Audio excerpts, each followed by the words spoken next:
En el Instituto Terapéutico de la Conducta Inmadura INTESI se acoge al ser humano, se le ayuda a su familia y mediante un tratamiento terapéutico se habilita y educa al retardado mental. Con un profundo y especializado método se crean los ambientes propicios para hacer más llevadera esta condición casi siempre misteriosa del cerebro humano. Al frente de esta seria institución que funciona y cumple su misión gracias a los aportes de los padres y familiares de estas personas, está el psicólogo clínico Camilo Arturo Bernal Avilán, egresado de la Universidad Católica de Colombia y posgraduado en Ciencias del Comportamiento por la Universidad de Sindenova en la Florida y estudios de máster en Ciencia Política de la Universidad de los Andes. Mucho aprendió también el doctor Bernal en la Universidad de Minnesota. Y aquí está, investigando y administrando, y sacando avante esta institución que trata el retardo mental. En el niño con retardo mental debe hacerse mucho énfasis en los ejercicios motores, en los ejercicios físicos, porque como lo que nos permite saber que un niño está teniendo alteraciones es el desarrollo motor. Por eso siempre se habla de un atraso psicomotor. La única forma en que podemos saber si un niño está psicológicamente atrasándose es a partir de su motricidad. Es decir, debe hacer ciertas cosas en cierto momento. Debe a los 6 meses ya estar sentándose, a los 2 meses ya debe estar levantando la quijada, a los 3 meses debe estar sonriendo. Y el ideal es que al año, más o menos 2 meses, ya esté caminando solo, con torpeza. Y que a los 3 años conozca la mitad de su lenguaje y a los 6 años maneje casi totalmente el lenguaje materno. Cuando estos atrasos se dan, cuando el niño se demora mucho en caminar, se demora mucho en hablar, se demora mucho en sentarse, se demora mucho en sonreír, es una alerta. No necesariamente es que se está presentando un retardo mental, pero sí es una alerta que nos dice debemos a este niño prestarle más atención y ver qué está pasando. Puede suceder que tenga dificultades auditivas o dificultades visuales, o que sea muy gordo, o que tenga problemas de huesos o de músculos y no pueda pararse. Pero en general, saber que un niño tiene retardo mental es saber que su comportamiento está atrasado con relación al resto de la población. Entonces, para niños, los centros de educación especial deben tener mucha estimulación motora y tratar de hacer lo que se llamaría un preescolar lentificado. Ya para jóvenes se busca que adquieran habilidades de tipo laboral y para adultos que esas habilidades de tipo laboral puedan aplicarlas a la vida diaria.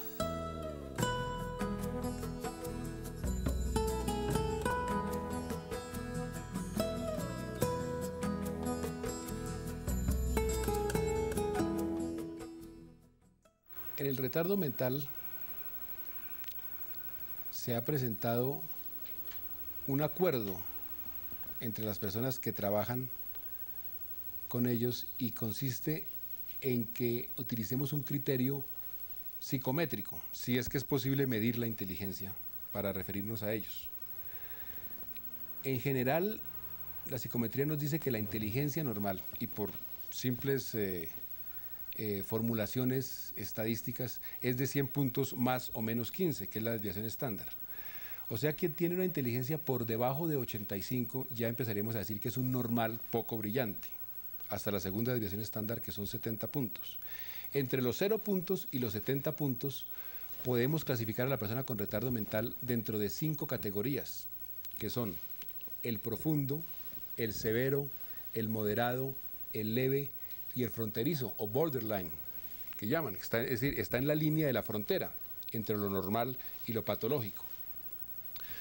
Y casi siempre las personas con retardo mental profundo tienen un componente orgánico muy fuerte, crecen poco, tienen daños orgánicos, su salud es bastante precaria y son personas que no llegarán nunca ni siquiera a emitir los comportamientos más elementales como comer solo, transportarse solo de un sitio a otro y controlar esfínteres, por ejemplo, esfínteres anales y vesicales. Y así, a medida que van aumentando las habilidades comportamentales de la persona, hablamos ya de un retardo mental severo, en donde la persona ya puede comer sola, ya se puede transportar de un sitio a otro autónomamente o con ayuda de algún instrumento como muletas o silla de ruedas, pero sin necesidad de otra persona.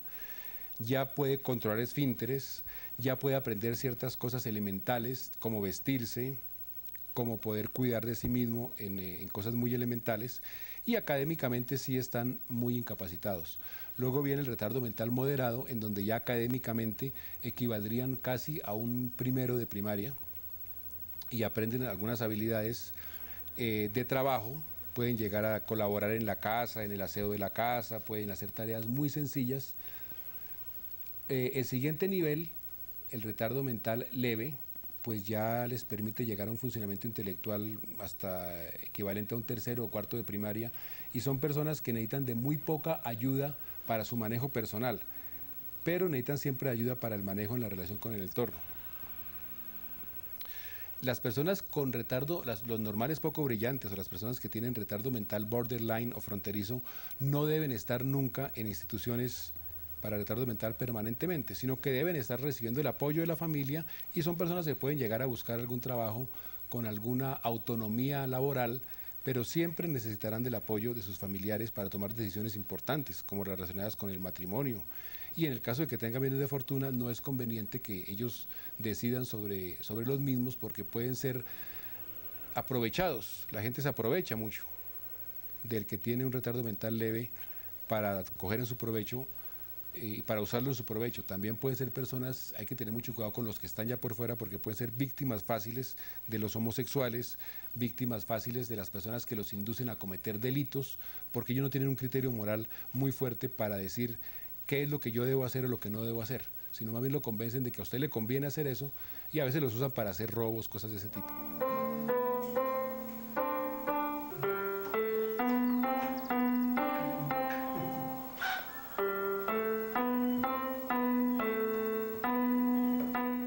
Hay que afirmar que todo retardo mental tiene una base orgánica. Si no tiene una base orgánica, entonces no sería un retardo mental verdadero, sería un retardo mental que llamamos familiar cultural. Es decir, cuando en la familia y en la cultura hay muy poca estimulación, el niño no oye hablar o el niño es muy humillado, muy golpeado, puede atrofiar su desarrollo intelectual. Pero ese niño, cambiado a un ambiente normal, va rápidamente a recuperar y va muy fácilmente y muy probablemente a empatar el desarrollo de la persona con un ambiente normal. Entonces el retardo mental, el franco retardo mental, siempre tiene una base orgánica. Siempre se tuvo que haber dado un daño en el cerebro, específicamente en los centros encargados de la función que tiene que ver con la inteligencia y que no le permite ejercerlo. Es decir, nadie finge ser retardado mental. Si una persona tiene retardo mental es porque su cerebro no le permite funcionar intelectualmente como un normal. En la etiología del retardo mental, o sea, los orígenes, las causas del retardo mental, hay un término muy simpático que se llama el idiopático, es decir, de origen desconocido. Y diríamos que casi el 50% de los casos de personas con atraso en el desarrollo intelectual, o sea, con retardo mental, que llegan a esas instituciones ya como adultos o como personas mayores de 18 años, por lo menos en el 50% de los casos no se ha encontrado una causa clara. Por eso se habla de retardo mental idiopático. Se sabe, sí, que los accidentes o el sufrimiento fetal alrededor del parto es una causa muy importante, pero no se puede demostrar claramente. Se sabe que la falta de oxígeno, lo que llaman la anoxia o la disminución del oxígeno, la hipoxia cerebral perinatal, es decir, alrededor del momento del nacimiento, mata muchísimo tejido nervioso, el sistema nervioso central del cerebro, y explicaría gran parte del retardo mental. Pero hay muchos otros. Por eso las señoras con embarazo tienen que cuidarse mucho. Una señora desde el momento que queda embarazada debe evitar consumir licor, evitar el cigarrillo, evitar el contacto con cualquiera de las enfermedades virales. El sistema nervioso durante los 3 primeros meses del embarazo es delicadísimo, hay que cuidarlo mucho, y las enfermedades virales en gran parte explican daños en el sistema nervioso central y periférico, como sordera, ceguera, dificultades olfativas.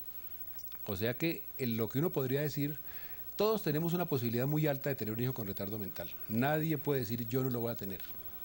Retardo mental, con autismo, un síndrome de Down, no podemos evitarlo, pero sí podemos cuidar muchísimo ese producto que la naturaleza nos ha dado y que es nuestro hijo desde el momento de la fecundación.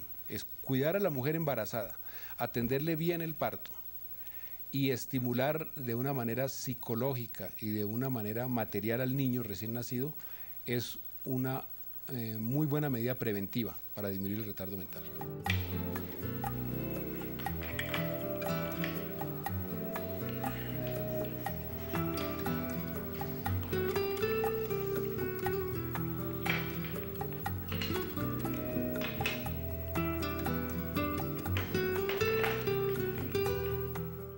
La familia debe asumir a pesar del impacto la realidad y con actitud madura comprender y ayudar e involucrar con ternura y cariño lo que significa una insuficiencia intelectual. Yo he acuñado en mi trabajo el término de insuficiencia intelectual. Son personas que intelectualmente no alcanzan a entender el mundo como lo entiende el adulto.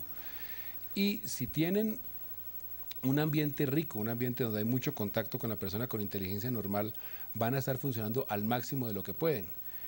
Cuando los muchachos tienen un ambiente muy pobre, los niños tienen un ambiente muy pobre, o son castigados físicamente, o psicológicamente son despreciados, o son criticados, pues van a tener un desarrollo muchísimo más lento y van a llegar a unos topes más bajos.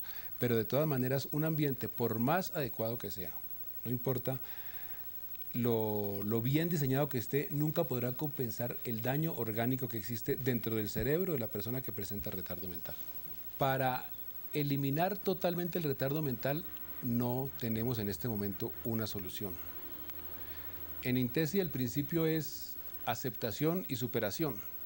Cuando llega una persona con retardo mental, la aceptamos, que es así, y estamos constantemente intentando que su limitación sea cada vez menor, que su diferencia con el resto de la población sea cada vez menor.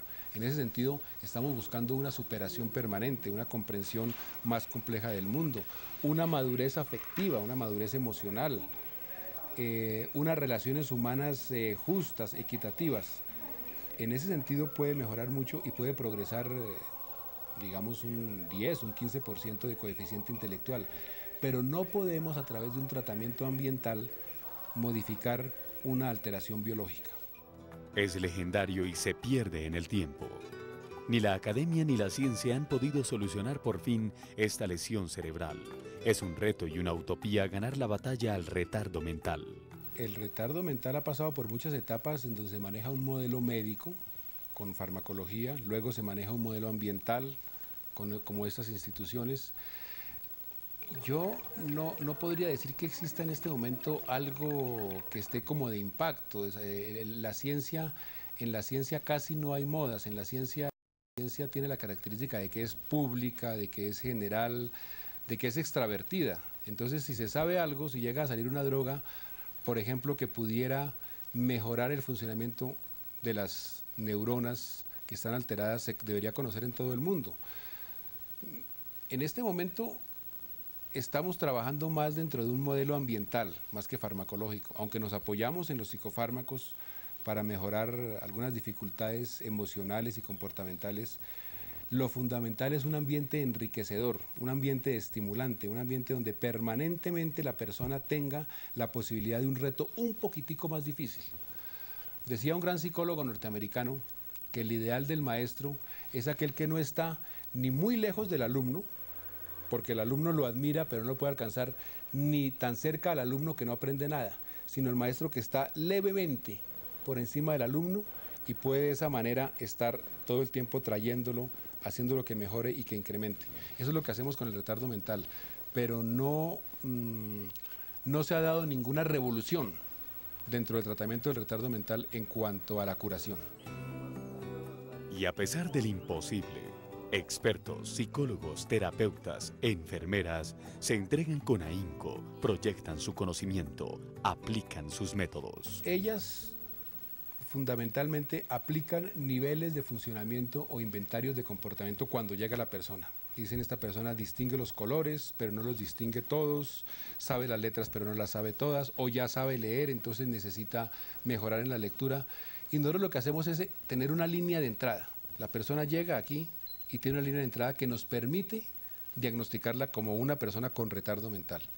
Si esa persona no tiene retardo mental, no puede entrar. Aquí necesita tener el diagnóstico de retardo mental. Y ese instrumento con el que nosotros lo diagnosticamos es el que nos permite luego comparar nuestro trabajo, qué tanto va progresando frente al punto de entrada.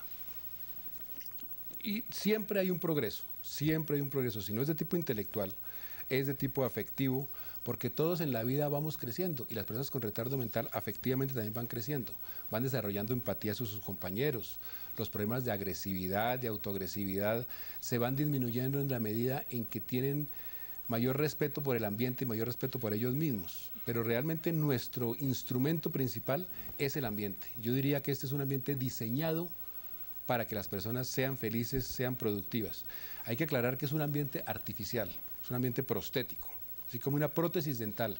Cuando la persona no puede comer porque perdió sus dientes y necesita de la prótesis dental para poder morder, la persona con insuficiencia intelectual necesita de estas prótesis ambientales para poder vivir de una manera cómoda y agradable. Pero un ambiente como este o como cualquier institución es artificial. El psicólogo va desarrollando una capacidad frente al mundo muy parecida a la que el médico desarrolla frente a sus pacientes. Uno de los objetivos del médico es evitar a toda costa el dolor, ayudarle al paciente que no tenga dolor. Yo creo que los psicólogos principalmente debemos ayudarle a las personas que nos buscan a evitar el sufrimiento. El sufrimiento es el sufrimiento afectivo, es el sufrimiento emocional. Y los psicólogos lo que vamos desarrollando poco a poco es una intuición para poder entender en el mundo de esa persona qué es lo que está fallando y que la hace recurrir a una consulta psicológica. Los psicólogos, desde luego que sí, aplicamos pruebas de personalidad, pruebas psicométricas, pruebas de personalidad, para ver cómo nuestro paciente se compara con el resto de la población. Pero fundamentalmente debemos ser capaces, y es algo que se desarrolla con la práctica, de entender si ese ser humano está sufriendo, por qué está sufriendo y cómo podríamos ayudarle a disminuir ese sufrimiento. A veces, con curiosidad, los normales se preguntan, ¿ellos qué piensan? ¿Cómo es su mundo? ¿Cómo asumen la vida? Ellos son personas que fundamentalmente lo que de una manera principal definiría su condición es que no han llegado a un desarrollo intelectual y afectivo igual al del adulto. Entonces, en muchas cosas piensan como un niño, sienten como un niño. Así que, digamos, la conciencia de sí mismo, el conocerse, no lo ven como lo ven nosotros desde afuera. No les preocupa mucho saber sobre el diagnóstico. Y realmente se preocupan mucho menos que los adultos con inteligencia normal frente al mundo. Igual que el niño no se preocupa, el niño de pronto se eleva en un juego, se eleva con un juguete, se preocupa por cosas que para el adulto serían sin importancia. En ese sentido ellos son así. Ellos siguen siendo niños, intelectualmente, afectivamente, emocionalmente, pero orgánicamente pueden llegar a ser adultos, pueden llegar a engendrar un hijo. Y de hecho hay muchos retardados mentales que han engendrado un hijo que no tiene ningún problema de tipo intelectual si está en un ambiente adecuado. Pero desde luego que lo recomendable no es que una persona con retardo mental vaya a contraer matrimonio o vaya a tener muchos hijos, porque de todas maneras la inteligencia, como una teoría general, es heredada. Es decir, es muy difícil encontrar que la gran mayoría de hijos de personas muy inteligentes salen muy poco inteligentes, o lo contrario. Así que ellos fundamentalmente ven el mundo como niños y tienen preocupaciones frente al mundo parecidas a las que tienen los niños. Yo lo que voy a decir posiblemente me va a traer muchas críticas y muchísimas personas, aún colegas míos muy respetados, no están de acuerdo con lo que voy a decir. Para mí, el síndrome de Down es simplemente un caso de retardo mental con causa genética conocida. Muchísimos otros retardos mentales que en este momento no conocemos la alteración cromosómica o genética que los explica, el día que la conozcamos le pondremos un nombre específico a ese retardo mental, pero el ponerle un nombre específico no lo hace diferente. Las personas con síndrome de Down tienen una serie de características muy especiales que los hacen biológicamente, fisiológicamente más delicados, más propensos a las enfermedades, pero el funcionamiento intelectual es exactamente igual al de un retardado mental, que puede ser profundo o un retardado mental leve.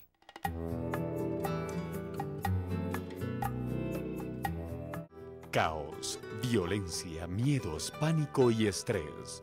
¿Cómo es la salud mental del pueblo colombiano? Bueno, la salud mental lo decían pensadores tan importantes como Freud, y creo que en eso ninguna escuela psicológica, ni los conductistas, ni los piagetianos, ni los freudianos, ni los rogerianos, ni cuanta escuela nueva vaya saliendo, desconoce la importancia del desarrollo afectivo del niño menor de 6 años en su vida posterior. Es decir, es importantísimo. Algunas personas dicen que después de los 6 años no aprendemos nada importante. Es decir, antes de los 6 años aprendemos a amar, a odiar, a temer.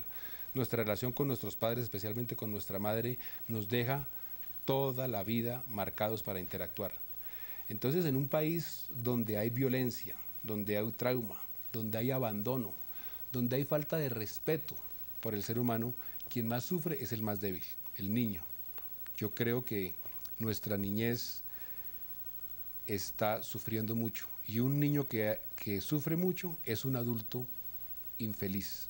La educación especial incluye los contenidos académicos, los contenidos curriculares, pero no debe limitarse a eso, no debe limitarse a una primaria lentificada. La educación especial, aunque necesariamente incluye un salón con una pedagoga donde van adquiriendo los conocimientos del mundo que necesita adquirir el niño que está en primaria y en los primeros años de bachillerato, los va adquiriendo, pero se demora mucho en adquirirlos, y a veces tiene una limitación que le impide llegar a un pensamiento un poquito más complejo. Es decir, una de las definiciones del retardo mental es que no puede tener pensamiento abstracto. El día que piense de una manera abstracta, dejará de ser retardado mental. El retardado mental piensa de una manera muy concreta, como el niño, es muy perceptual. Es lo que él percibe, lo que está ahí, con la forma como trabaja. El pensamiento hipotético ya es el pensamiento de la persona con una edad mental mayor de 14 o 15 años. Entonces debe tener aquí esa educación especial en un aula, pero al mismo tiempo la posibilidad de hacer ejercicio, de un desarrollo motor muy fuerte, de interactuar con el resto de su comunidad en cuanto a las tareas del hogar. Y realmente, pues, algunas personas dicen que el ideal es que la persona con retardo mental salga al mundo a trabajar y salga al mundo a buscar. Yo no estoy de acuerdo con eso. Creo que es una dificultad muy grande, es un imposible decir que una persona que tiene un desarrollo intelectual muy subnormal salga a competir con quienes no tienen un desarrollo intelectual subnormal. En la persona que presenta retardo mental, el ser humano que necesita expandirse en muchas áreas, y aquí tiene la ventaja física de que tiene unos recursos muy grandes en cuanto a su libertad para caminar, para trabajar con animales, para trabajar en las huertas, pero más importante que eso, o igualmente importante diría yo, es la concepción que tenemos de la persona con retardo mental, que no es un enfermo, que no es una persona que necesita ser protegida o sobreprotegida, que no es una persona que debe inspirar lástima, sino es una persona que la aceptamos con una limitación intelectual y siempre pensamos que puede progresar un poco más, y nunca nos frustramos al saber que no va a llegar a ser normal nunca. A veces afectivamente, espiritualmente, uno encuentra que las personas con retardo mental son superiores al resto de la población. En el retardado mental no cabe la maldad. En el retardado mental no existe la posibilidad de engañar. Y si lo engaña, lo hace con la travesura del niño, que fácilmente se descubre.